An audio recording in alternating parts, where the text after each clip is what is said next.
You have a death by snowball that is truly one of the most gruesome and upsetting things I've read, while still being delightfully on brand. So, hats off to you, sir. Thank you.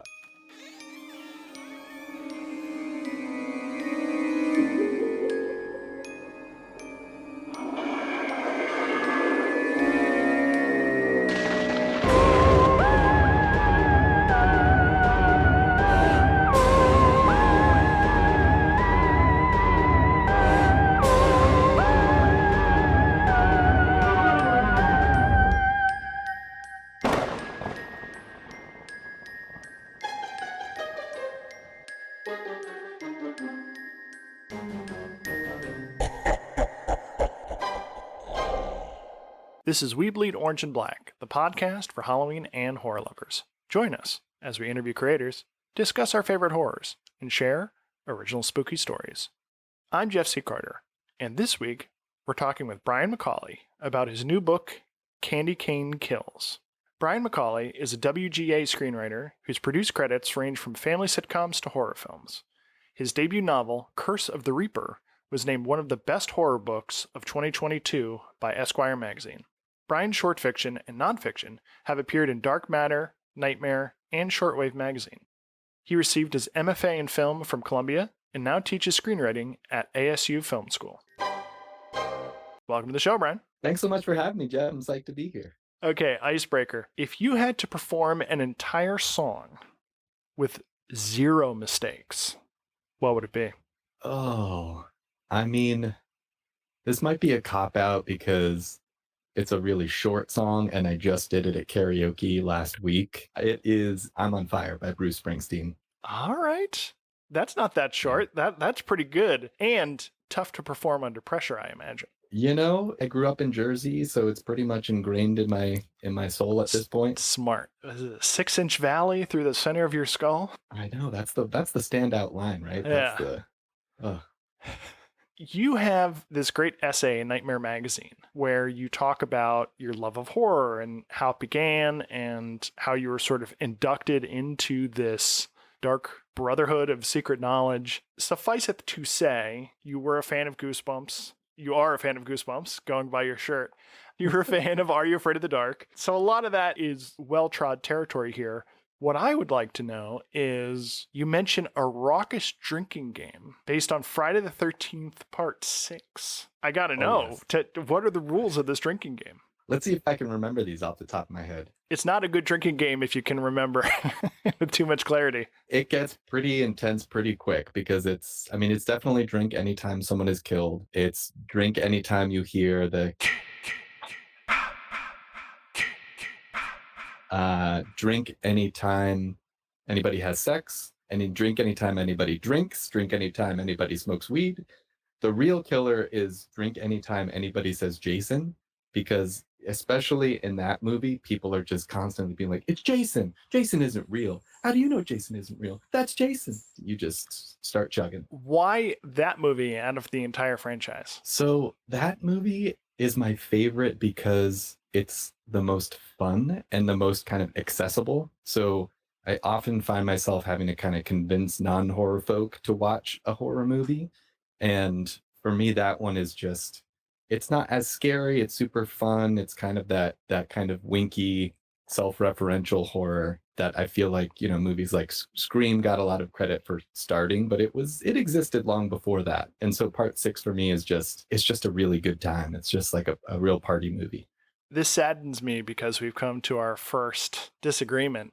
Uh-oh. Friday the 13th Part 3 in 3D is the most fun.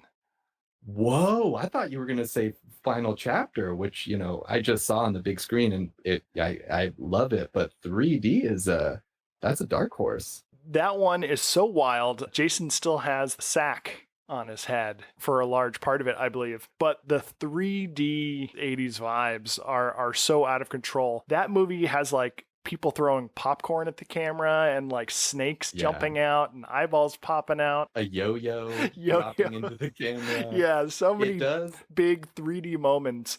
Part 6 was where it turned into parody. Yes. So it Yeah, is very winky. yes. And I just love that sort of Frankenstein intro of him being resurrected by a bolt of lightning. It's the first just full on Jason as a zombie movie. Right. But I will say part 3 has my favorite theme song because it's got that like disco edge to it.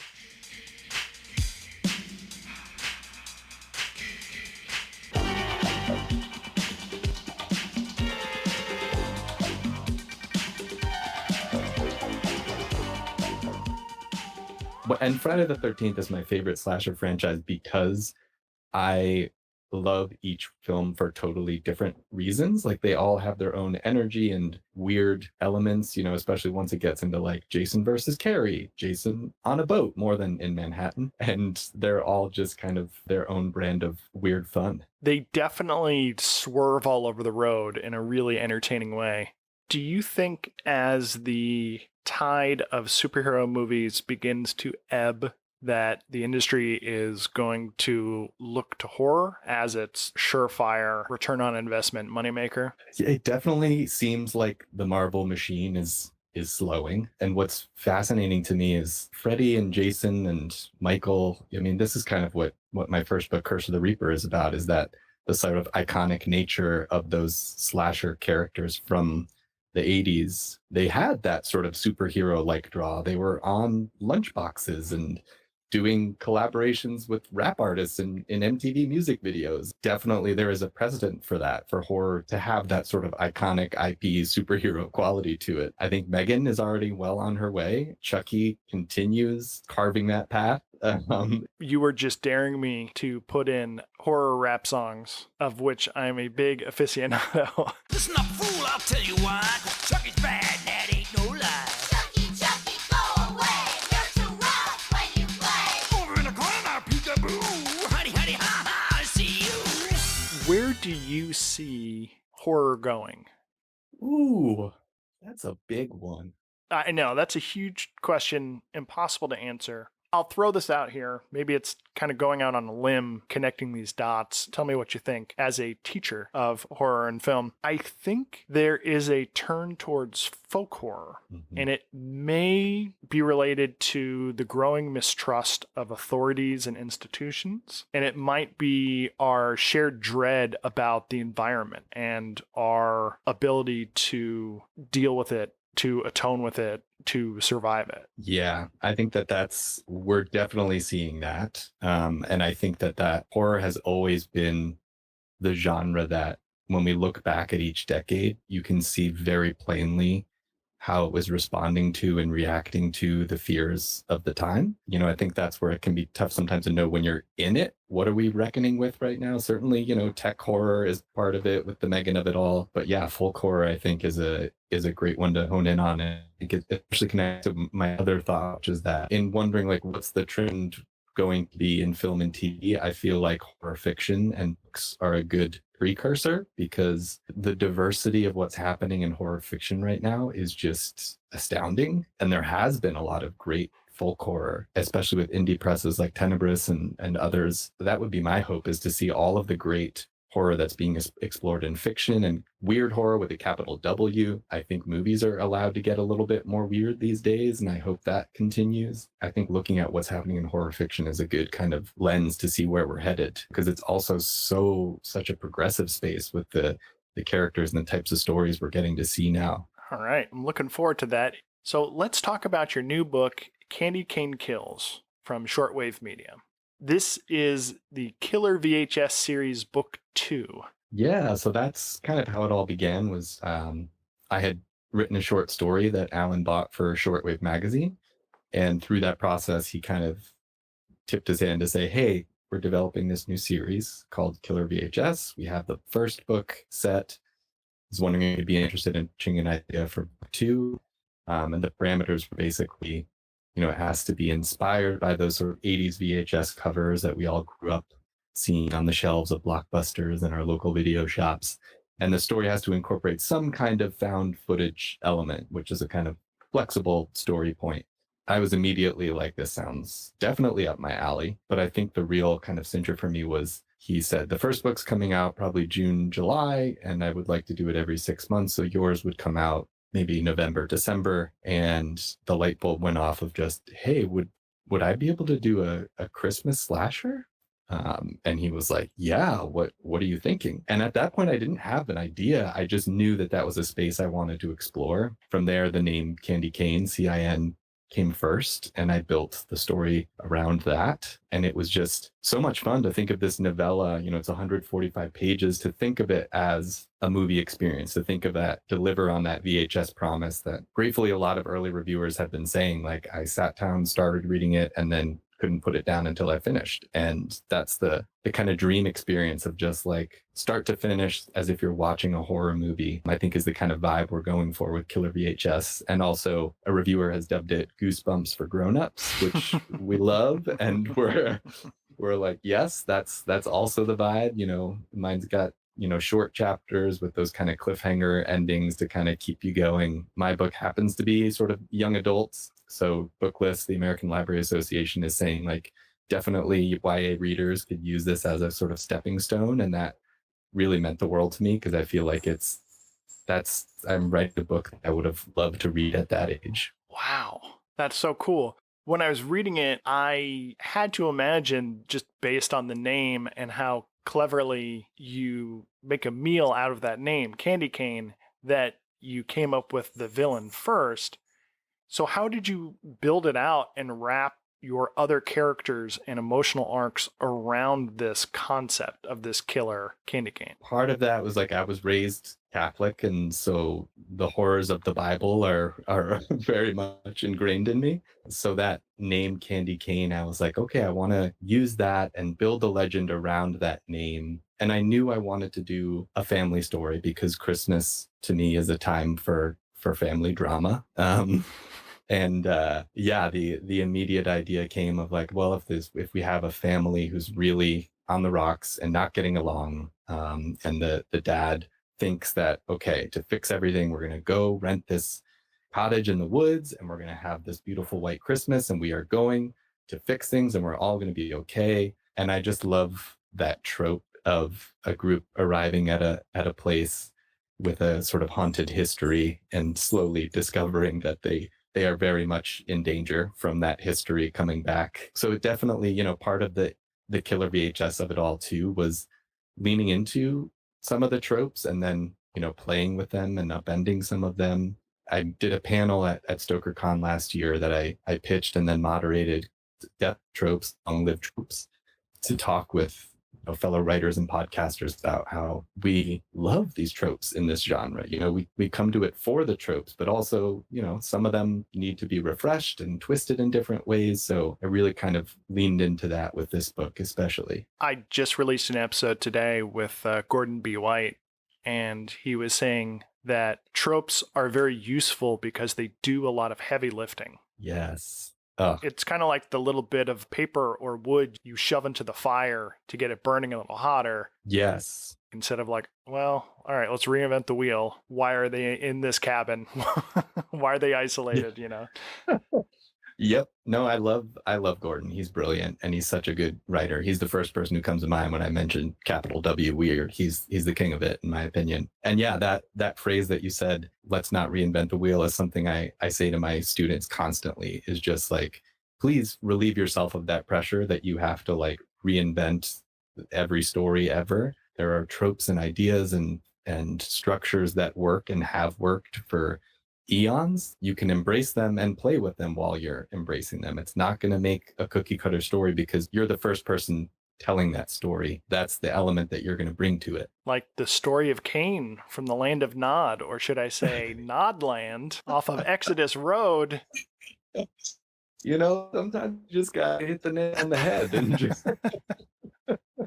So you used to be an LA guy. Have you been up to Big Bear, where your story takes place? Yeah. What's cool about LA is there's so many areas within driving distance that becomes like a whole different world. And especially going up into the mountains and these little kind of tiny hamlets that, some of them are like ski resorts, but especially if you go to them during the off season, there's like an interesting vibe there. Interesting. And yeah. And there is, some tension between, the LA folk heading into the more rural areas, which is also super tropey, but I've definitely, experienced that and, wanted to take it to the nth degree, I suppose. It's a short drive to get to very like non-LA spaces here. But as you see in the book, when a storm hits the mountain, it is not a short drive to get out. You're not going anywhere. Yeah. It was so believable because I've been up there to Big Bear in the wintertime, but also in the off season. And creepy vibes in some of those ski resort towns in the off season. Yeah, I think I was very much inspired. I started writing this last winter. I was seeing a lot of that imagery from that insane heavy snow. Oh my God, it's crippling. Using that as part of the story to help the sense of isolation and, the unfortunate wish fulfillment on the part of Greg, the dad, who really was hoping for a white Christmas, and they got it. As you mentioned, the family really is coming apart at the seams. But I was rooting for every single one of them because you made their hopes and fears so clear. And I was like, oh, this is great screenwriting. All the stuff that's pounded into you when you're studying Screenwriting 101, I was really impressed with how you're able to do that. I know there's been some talk about whether or not head hopping is in vogue in any one year or genre. And I don't know if this was head hopping or perspective switching, because everyone gets their own chapter and you get to see what they're afraid of and what they want. Was there ever any thought of sticking with a single protagonist? Yeah, I outlined it first. As the screenwriter, I'm an outliner by nature, and I sent Alan the outline, and he approved it and was like, "You understood the assignment very much." And largely, none of the plot really changed from the outline, but in outline form, I didn't know scene by scene, chapter by chapter that I was going to be doing the different character perspectives. I thought Austin was my protagonist, the teen boy, and I thought the majority of the chapters would be from his perspective. And what ended up happening was there's the prologue chapter with Rick, and then Austin chapter comes next. And then there's the chapter where the family arrives at the house. And that was the chapter when Fiona just spoke to me and was just like, I just realized I was like, I have to give her her voice. I have to give her her time. And it was a joy to write from her perspective and to learn more about her through that. And then the next chapter, it was just very clear to me. I was like, oh, Dana's the most interesting character for this chapter, the mother. And then of course, Greg's the next chapter. And it was like I had unconsciously laid the groundwork for that to happen in what was happening in the scenes. I never would have planned that because, as you said, I feel like that's crazy to write a novella of 145 pages. And I believe if you include a certain videotape as its own perspective,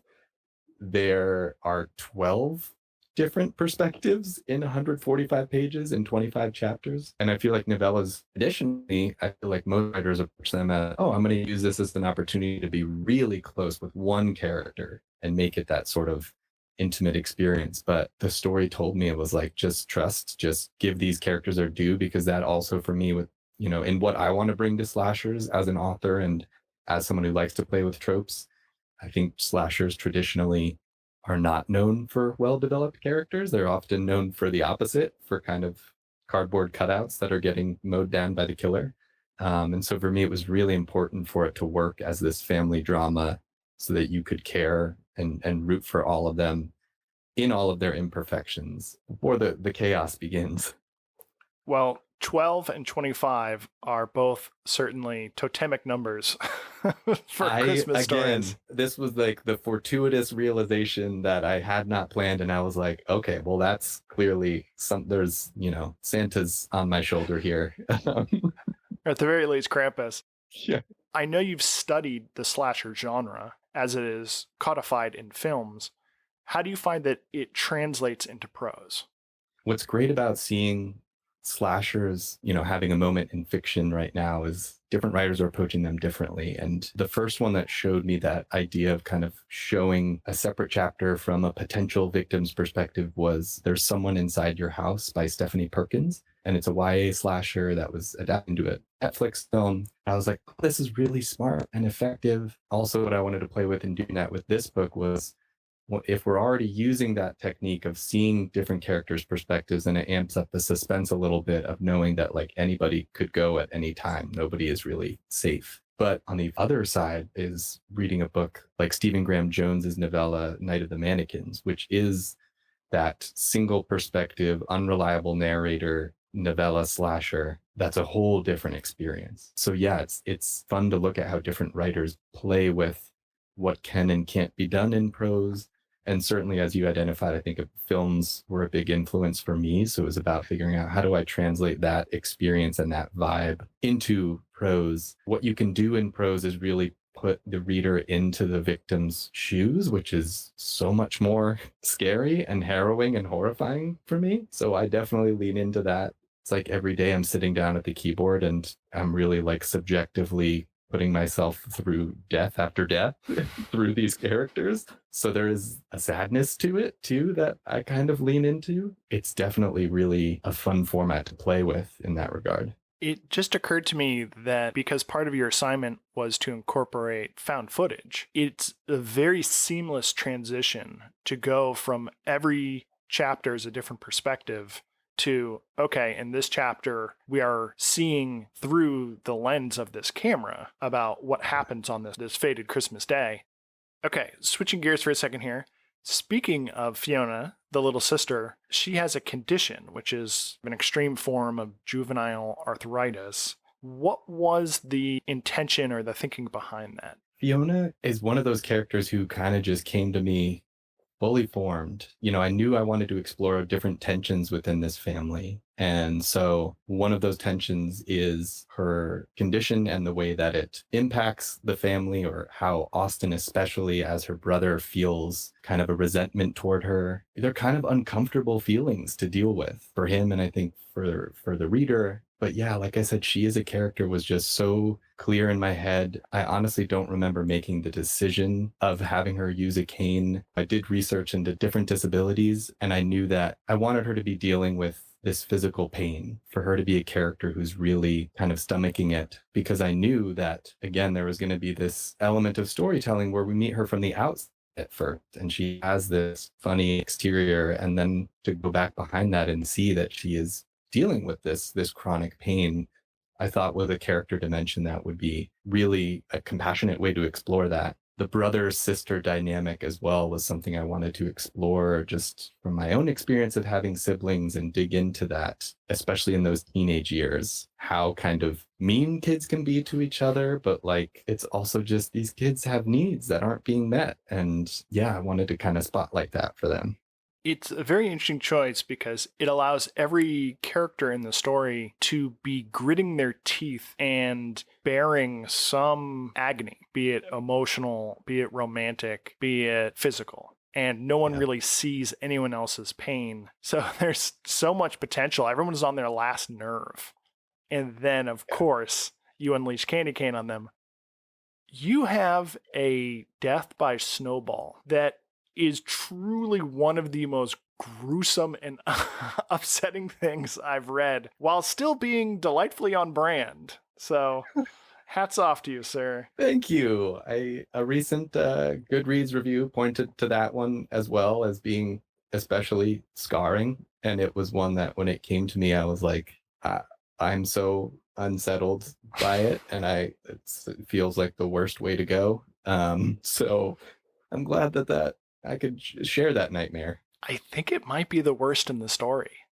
And there's a lot to choose from. There's a lot of bad stuff that goes on.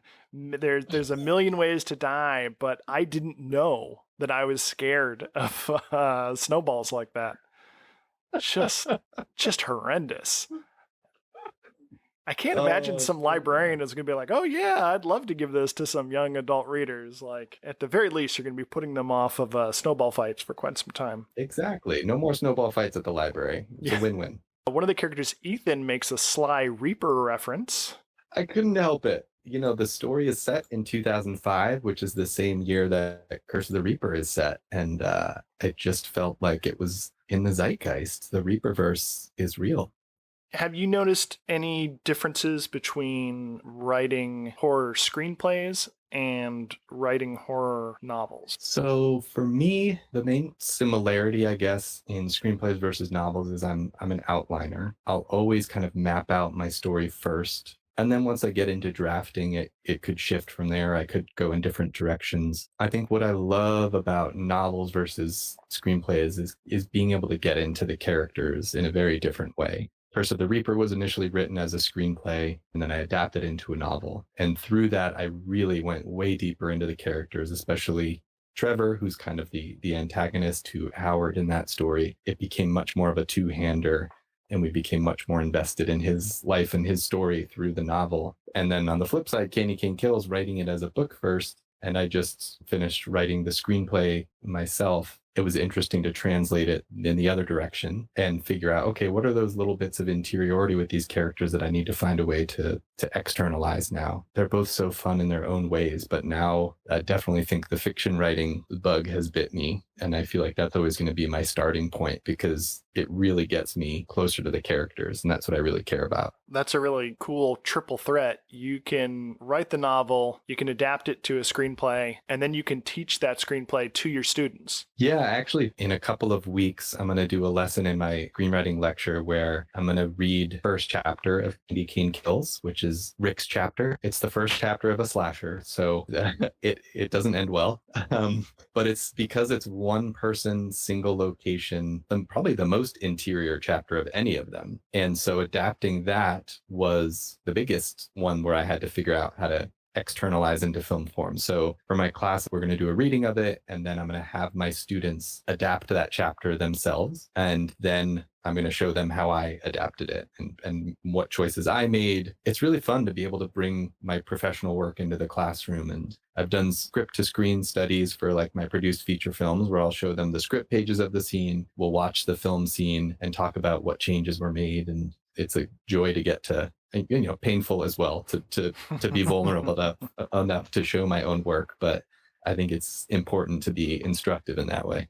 As a lifelong horror fan, were there any other Christmas horror properties that are sort of touchstones? Did you put anything on the background to set a mood? I mean, definitely Black Christmas. There's a Spotify playlist of instrumental Christmas carols. Every day I had that in my ears on repeat, which certainly set the mood and also drove me fucking bonkers, which also helped set the mood. I did my research as to which Christmas carols are public domain. Ah, okay. And then use them accordingly. You wove these Christmas Carol lyrics into the action, and they fit so perfectly. I can't help but listen to Christmas carols and see weird fiction in the words. Yeah. When I did the outline, I didn't have all the kills specifically mapped out, but once I started writing and the Christmas caroling idea came to me, it really was so inspiring. And like I said, I was raised Catholic. I went to church as a kid and had to listen to all these weird songs and don't understand what Gloria in Excelsis Deo, like, what are we even saying? God rest ye merry gentlemen. Like, what are we talking about? And I just got to listen to the audiobook that Elizabeth Rogers did for Candy Cane Kills, and her off-key singing of the Christmas carols is so scary. Like, it's one of those things where I listen to it and I'm like, I didn't even think of it as being that scary. She like next leveled it. So it's really cool to hear because it's a big piece of the story. And those weird kind of legends, like it's a story about these tales that get passed down, kind of like, you mentioned that nightmare essay that I wrote, that I'm fascinated by that sort of hand-me-down horror element of stories that get passed down and twisted in different ways, and we don't really understand their origin. As you know, I like to ask authors about their local monsters and lore. I went looking around your old stomping grounds of New Jersey. I gotta say, congratulations. You guys are keeping it weird out there. Oh man, we have a whole magazine dedicated to all the weirdness of New Jersey. I think Jersey Devil is the most famous, but man, there's a whole catalog. I spent way too long going through said catalog, and I eventually settled on Pig Lady Road. Are you familiar with Pig Lady Road? So I know several road-based legends. There are, including yes. one where like if you put pea powder on your bumper, you'll see like little hands pushing you out of the way because somebody got slammed by a truck there or something like that. But Pig Lady Road, is there an actual pig lady? There's all of these conflicting, overlapping legends about this pig lady. Apparently, if you go to Roycefield Road in Hillsborough and you honk your horn, then a glowing pig head will appear. Or you flash your lights and you start screaming pig lady, and then you look in your rearview mirror and then she'll appear. Or one that feels really old-fashioned is there's a well, and if you throw a penny backwards into the well and then look at your reflection in the water, you'll see her standing behind you. No, thank you. All these different overlapping origin stories. It was this woman who was born the face of a pig, or her father was a farmer and he cut off a pig's face and put it on her, or she got her own head chopped off and it was eaten by pigs. Like, it's so clearly been passed from person to person, and you can smell the natty light and the skunk weed on this story. It's just this awesome Jersey story, and it's so fun. Pig Lady Road. Damn. Man, this is like sparking for me because I just taught my students the Akira Kurosawa film Rashomon, which is like all about a story being told from different perspectives. With About a pig lady, yeah. Yeah, exactly. The pig lady of Japan. And now I'm like, God, I want to write the pig lady story. Man, I had no idea such an icon existed in my home state. She is an icon.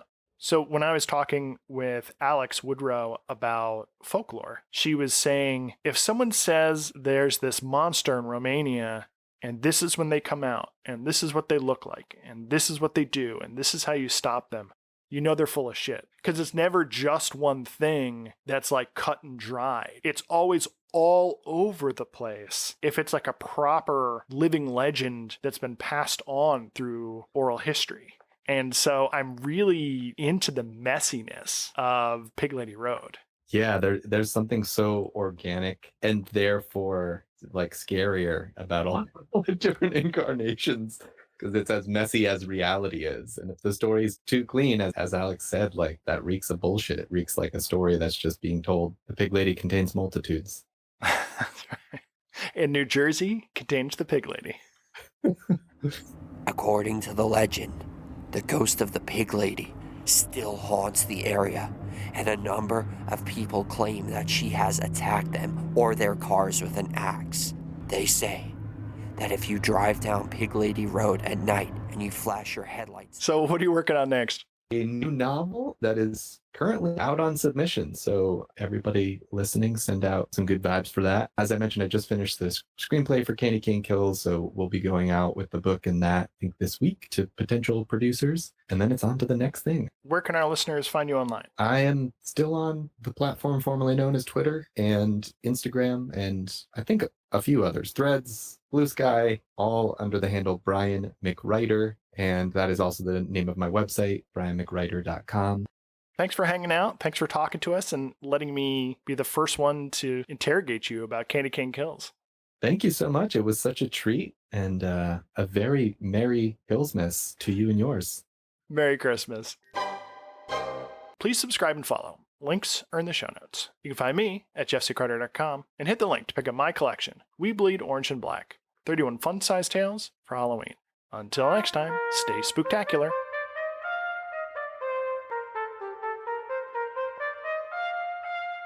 The boar's head, as I understand, is the rarest dish in all the land.